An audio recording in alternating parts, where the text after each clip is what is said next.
I remember that Christmas dinner. The lights were warm, the table perfect, but my stomach was tight. Min held my hand under the table, his thumb tracing slow circles. We had just announced our engagement. Everyone smiled, except my mother. She turned to my sister with a sigh. Poor Vi, your sister always moves faster than you. No congratulations. No joy. Just pity for the one who wasn't me. Vi looked down, lips trembling, eyes glistening for attention. Mom reached to comfort her before she ever looked my way. I laughed it off like I always did. The good daughter never makes a scene. I excused her behavior as love, as care, as something maternal. But deep down, I knew it was favoritism. It always had been. When Dad left, Mom called Vi her fragile one. She called me the strong one, the responsible one, the one who didn't need comfort. Strength became my cage. Love became something I earned by silence. Every achievement of mine was background noise. Every tear of Vi was a headline. I remembered my graduation night. Mom spent the entire dinner talking about Vi's small college award. She never mentioned my honors degree once. I told myself it didn't matter. I told myself family love isn't measured in words. But now, seeing those texts, I understood. It wasn't just neglect. It was a pattern. Vi always took, and I always gave. Mom always defended her, no matter the damage. Maybe that's why I accepted so little in relationships. I thought patience was love. I thought loyalty meant staying quiet. Min noticed it long before I did. He once said, "You shrink when they're around you." I smiled and said he was wrong. But he was. Every time my mother called, I prepared myself like for a test. Every question came with hidden judgment. Are you sure Min is the one? Don't rush, Vi might need your help soon. Always comparing. Always redirecting. I tried to build bridges, they kept burning. And when I looked in the mirror, I saw someone trained to please. The perfect daughter. The quiet sister. The invisible woman. That night after seeing the messages, I understood something cruel. This wasn't just a betrayal by a friend.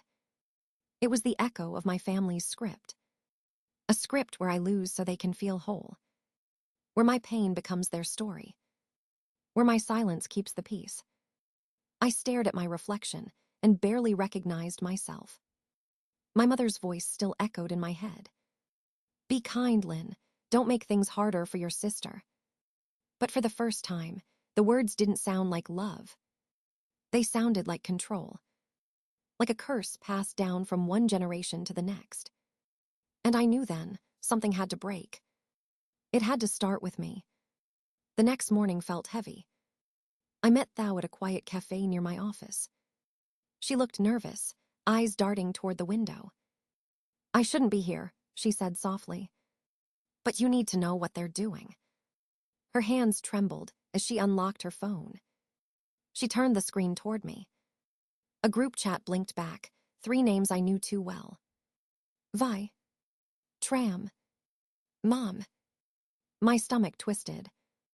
Thao scrolled up and whispered, "They've been planning this for weeks." I read the words slowly, each line like a cut. Vi, he's not taking the bait, try harder. Tram, he's polite but distant, should I push? Mom, do what you must. Lynn always needs proof before she listens. The air left my lungs. I blinked hard, hoping I'd misread. But the next messages confirmed everything. Vi, I just want her to know how it feels to lose. Mom, it's for her own good, she always chooses wrong. Tram, this is getting risky. Vi, I'm paying you, just finish it. My chest burned. I tasted metal in my mouth. Thao's voice barely reached me through the ringing in my ears. She offered me money to keep quiet, she said. But I couldn't, it's too cruel. I nodded slowly, unable to speak. Mom's name flashing on that screen felt unreal. The same woman who prayed for my happiness had become the architect of my heartbreak. I wanted to throw the phone, to scream, but my body stayed frozen. Thao touched my hand gently. I know how it feels. My brother's fiancé did something similar. It destroyed him. I swallowed hard, forcing air into my lungs. What do they want? I asked, though I already knew. To prove he's not loyal, she said. To make you doubt him before the wedding. Outside, a bus passed, shaking the windows. Inside, my world tilted. I remembered all the times Mom told me Vi just needs more attention. All the times she asked me to forgive her tantrums. And here we were again, Vi breaking, Mom excusing, me absorbing. I finally whispered, "Thank you for telling me." Thao looked relieved, but her eyes were sad. "Be careful," she said. "They'll twist the story." I nodded, sliding the phone back. Walking to my car, the sky felt too bright. Every sound was sharp. Every breath hurt. At a red light, I stared at my reflection in the mirror. Tears streaked down, but something else burned beneath them. Anger. Resolve. The realization that I had been raised to endure, not to question.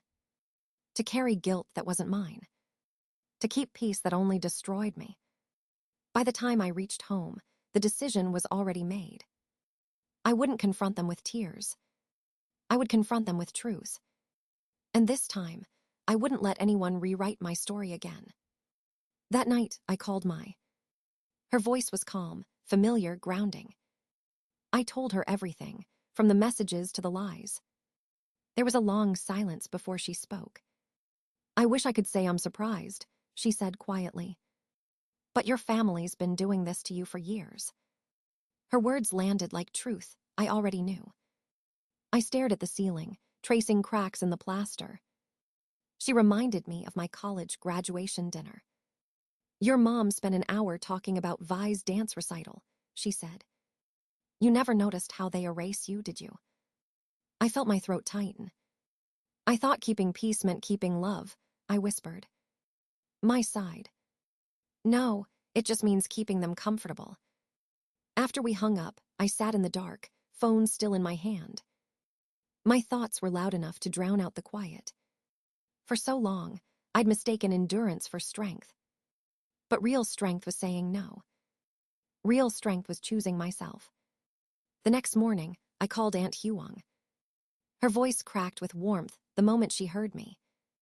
"I knew something was wrong," she said. "Tell me everything, child." I told her about the plan, the betrayal, the group chat. I told her how Mom justified it, for my own good. Aunt Huang didn't interrupt. When I finished, she took a deep breath. "This isn't love, Lin. It's control dressed as concern." Her tone sharpened. "Would you ever do something like that to Vi?" "Never," I said instantly. "Then why accept it being done to you?"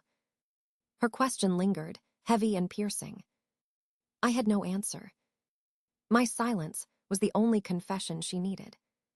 She spoke again, softer this time.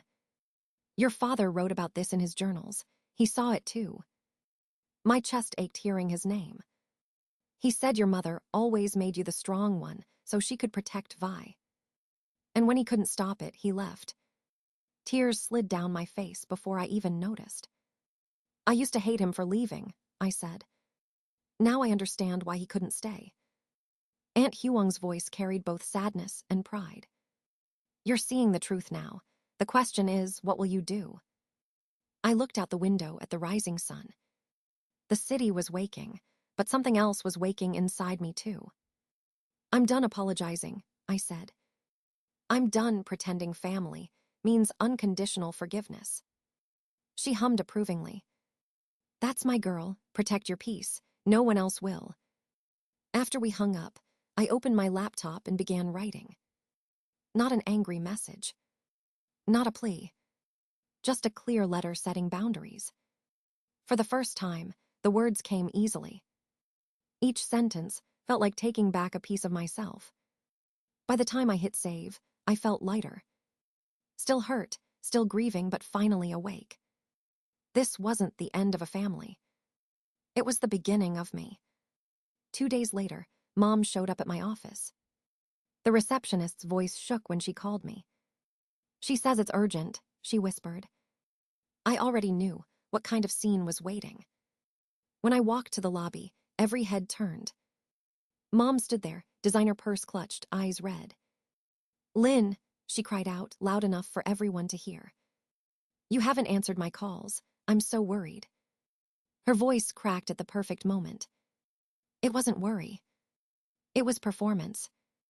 I took a slow breath, steadying myself. This isn't the place, Mom, I said quietly. When else can I reach you? You've shut us out. I could feel old guilt rising like a reflex. But I remembered Aunt Huong's words, protect your peace. Let's step outside, I said, guiding her toward the doors. In the courtyard, she dropped her act. Her voice softened, but the control was still there. Honey, everyone's talking, you've changed. Which part, Mom? I asked. The part where I protect my wedding from sabotage. Her face hardened for a second. You're being dramatic. Vi was hurt, that's all. Vi was malicious, I said flatly. She paid someone to destroy my relationship. That's not true, Mom snapped. It was just a misunderstanding. I opened my phone and scrolled to the screenshots. Is this a misunderstanding too? Her eyes widened. Color drained from her face. She didn't deny it. Just stared, caught between shame and anger. Belle was fragile, she said finally. She needed support after the divorce. I almost laughed. So you sacrificed me for her recovery. You're twisting everything, she whispered. No, Mom, you've been twisting it my whole life. Her lip trembled, but I didn't flinch this time. All those times you said I was strong, I continued. You really meant I was expendable. Her voice broke. After everything I've done for you, what exactly have you done for me? The question hung in the air like a verdict. She had no answer. Her silence told me everything. My phone buzzed, a message from Min. Security company confirmed for the wedding, all set. A wave of calm washed over me. I have to go, I said. Mom rose quickly, reaching for control again. We are not finished discussing this. Yes, we are. I looked straight into her eyes. You and Vi are not invited to the wedding. Her face twisted in disbelief. You can't cut out your own family. Blood is thicker than water. I smiled sadly. The blood of the covenant is thicker than the water of the womb. It means chosen bonds are stronger than forced ones. She froze, clutching her purse like a shield. This isn't over, she hissed. For me, it is, I said. Then I turned away and walked back inside. The sound of my heels echoed against the marble floor. Each step felt like reclaiming my life. The morning of the wedding was bright and still. Sunlight spilled through the hotel windows like a blessing. For once, I woke without fear pressing on my chest. Tara appeared at the door with 2 mugs of coffee. You actually slept, she teased. I smiled. I think I made peace with everything yesterday. The suite filled with soft laughter, curling irons, perfume. My bridesmaids fluttered around like warmth itself. When I looked in the mirror, I saw someone new. Someone steady, no longer apologizing for her joy. Then Tara's phone buzzed. Her face shifted as she read the message. They're at the gate, she said quietly. My stomach didn't twist the way it once would have. Mom and Vi. She nodded. They tried to enter, but security stopped them. I took a deep breath, the air tasting clean. Handled. Handled, Tara confirmed. Outside, a string quartet began to play. The ceremony was moments away. I moved to the window, curiosity tugging softly. Through the glass, I saw them. Vi yelling, Mom crying on cue. Security guards calm, professional, unshaken. The old me would have run outside to fix it. The new me turned away. They can't touch this day unless I let them, I whispered. The words felt like armor. Aunt Huong entered, radiant, holding my bouquet. Ready, sweetheart. I nodded. She took my arm, her eyes shining. For your father, she said. For yourself, I answered. The doors opened, and music swelled. Every face turned, every voice hushed. Min stood at the end of the aisle, tears glinting. When our eyes met, everything else vanished. Each step toward him felt like crossing a lifetime. The minister spoke of choice, of courage, of love built on trust. When it was my turn, my voice didn't shake. I promise to protect your joy as fiercely as you protect mine. Min smiled, eyes wet, heart open. Our kiss sealed more than vows. It sealed survival. It sealed freedom. At the reception, light poured through the windows. Laughter rose like music. Aunt Huang toasted us with trembling hands. To choosing joy over obligation, she said. And to building the family you deserve.